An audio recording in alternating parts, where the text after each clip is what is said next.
Hello and welcome to this installation guide and review video featuring the dome glass screen protector from Whitestone for both the Google Pixel 2 and the Pixel 2 XL. I'll be using the 2 XL in the video today, however the installation process is exactly the same for both phones, so all steps can be followed if you are applying this protector to the Pixel 2. Firstly, you'll want to lay out all of the supplied materials, keeping them close to hand and ready for use, as there's quite a few steps in this process when compared with other screen protectors. Once you've got everything out of the box and ready to go, you'll want to ensure that your work surface is flat and sufficient for the installation, as even a slight incline or decline can cause the adhesive liquid to slide off the phone completely during the installation process. My top tip is to take one of the adhesive bottles and see if it rolls. If it stays flat, then you're good to go. But if it does roll, then you'll want to find a level surface before you begin. With the flat surface sorted, you'll now need to grab one of the provided alcohol wipes and thoroughly clean the entirety of your Pixel 2 XL's display, paying close attention to the edges so as to ensure a perfect base for the protector to be applied to. After you finish with the alcohol wipe, you'll then need to use the microfiber cloth to clean and dry the screen, before finally using the dust removal stickers like so. This will remove any final dust or lint that can be very annoying if not removed at this stage, as no one likes seeing dirt or blemishes that they can't get rid of underneath their newly applied protector. Now that your screen has been thoroughly prepared, you'll now want to carefully place your phone into the provided installation tray. Make sure to place the top of your Pixel 2 XL at the top of the tray marked speaker. With that done, you can now place the speaker covers at the top and bottom sections of your phone like so. This will ensure that no adhesive makes contact with this part of the phone. Another new feature Whitestone have added comes in the form of 2 absorption pads to place either side of your phone.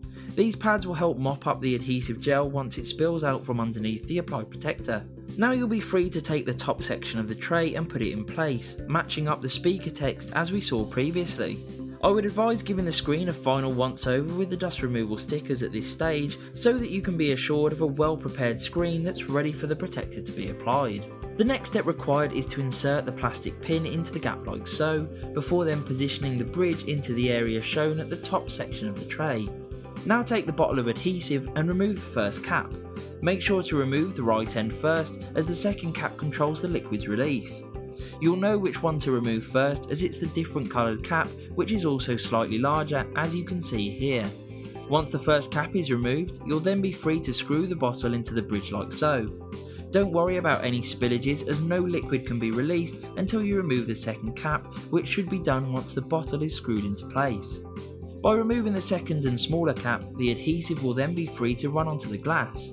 You'll want to leave this to happen for around 30 to 40 seconds so as to make sure that all of the liquid is out and on the phone. With the adhesive liquid resting nicely on the top third of your Pixel 2 XL's display, you'll then be ready to carefully remove the plastic bridge with the adhesive bottle still attached. This will then leave you free to remove the protective film from the screen protector itself using the blue tab like so. With this done, you'll now want to take the protector and drop it into place, starting with the bottom first, while the top is then lowered onto the guide pin we placed in earlier, so as to ensure alignment without touching the adhesive bubble. Once happy, you'll then want to press on the bottom of the tray to slide the adhesive bubble into the centre of the display. When it reaches this point, you'll then want to remove the plastic pin and stop pressing the bottom of the tray. This action will cause the protector to fall into place and allow the adhesive to spread throughout the entirety of the screen. You'll need to allow around 80 seconds for the adhesive to spread correctly, but you'll most likely be able to see when it's fully spread anyway. Now simply remove the top section of the installation tray like so, before then curing the top part of the protector for around 15 seconds with the UV light. Once complete, move the UV light down to the bottom section of the protector for another 15 seconds. After this time, you'll then need to remove the Google Pixel 2 from the installation tray, giving it a quick wipe down and then placing it on a flat open surface, ready for the UV light to cure the top and bottom parts again. Now take the UV light and cure the top and bottom of the Pixel 2 XL for a further 60 seconds each in this state.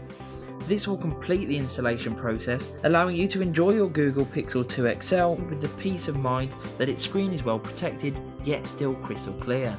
You'll instantly notice a superb fit, look and feel, with no horrid glue marks that can often be seen on other screen protectors. You'll also notice the fully clear appearance, which looks fantastic. While many screen protectors use a black lining around the top, bottom and sides to hide the glue, the Dome Glass doesn't need to thanks to its high-tech installation process, which leaves the phone looking and feeling amazing. With the protector applied, the Pixel 2 XL stays just as responsive as it was before, allowing you to use your phone as you would normally, including typing long text with flawless accuracy. It's also supremely clear with just as much clarity as before, which makes watching videos and playing games a truly enjoyable experience. The protector itself is compatible with the majority of cases but not all. I've tested over 20 cases thus far and I'll be showcasing them all in a case compatibility video, to which I will leave a link for at the end of the video. Overall, the protector may seem like a daunting proposition to install at first, but I genuinely found it extremely easy. By following the instructions I've provided, you'll be guaranteed of a well applied screen protector that's easily the best available on the market today. It is a little expensive when compared with other protectors, I must admit, but the unique installation method really does ensure a quality fit that's second to none. I hope you enjoyed this installation and review video. If you have any questions at all, then please ask away in the comments below, and if you would like to find out more or even purchase this amazing screen protector, then I'll be leaving links in the description below.